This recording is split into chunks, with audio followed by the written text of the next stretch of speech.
Geriye dönmez ki o güzel günler. Bu yalan dünyaya nasıl kanmışız? Farkına varmadan yaşandı dünler.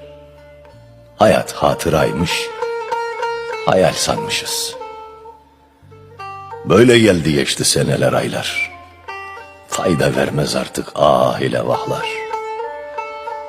Yüzümde çizgiler, saçımda aklar. Kararan ömürmüş, leyal sanmışız. Derdini bölmeyen yük olur derdi. Aslını bilmeyen yok olur derdi. Yüksek dağın karı çok olur derdi.